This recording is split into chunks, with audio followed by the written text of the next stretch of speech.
Bob, when I've done these projects before, people have always opted to get into their legacy and their spiritual values and beliefs and all those kinds of things at the end.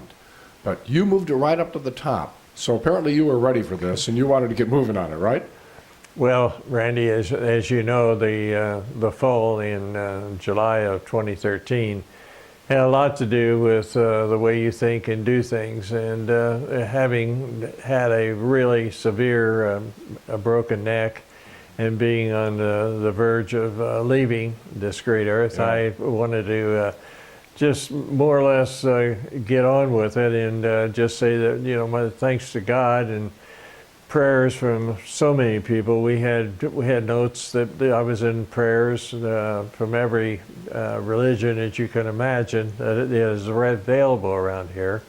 And I think Caren even got a note one time on Facebook or somewhere from an atheist that maybe wasn't praying, but was nevertheless, I was in their thoughts. And I think a lot of that has really helped me spiritually. And it's been one of those things that I wasn't supposed to walk, and I'm walking. Have a little bit of trouble still with balance and some other things that I assume go with a broken neck and 7.5-hour surgery.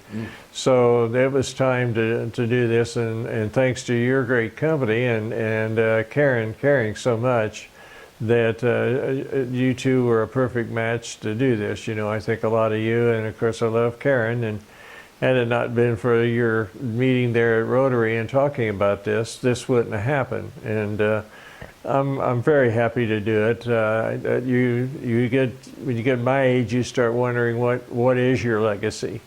And I think after talking about the decades that brought it up to where we are now, the overriding thing, of course, was my parents and the leadership and love that they gave me.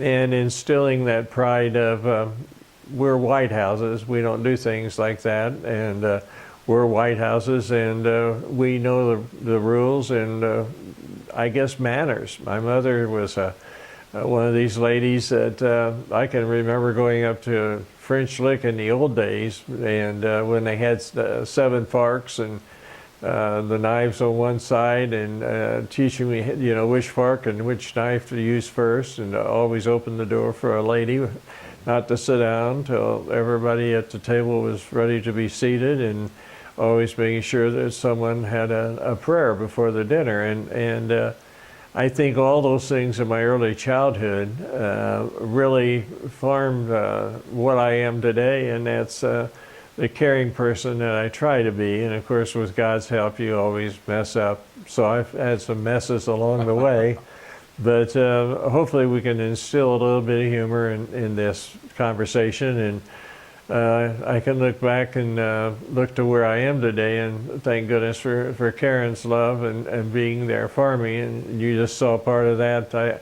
I still have a bit of paralysis on my left side, so it's not as fast as I thought it was going to be, but according every time I ask one of the doctors or the specialists what's next, they say, we don't know, you're not supposed to be here. So that hastened the idea when Caren said what you all had talked about. I jumped at the opportunity, and again I want to tell you thank you and for your patience and putting all this together. So thanks ahead of time. Well, I'm absolutely honored to be a part of it, Bob. Well, thank you.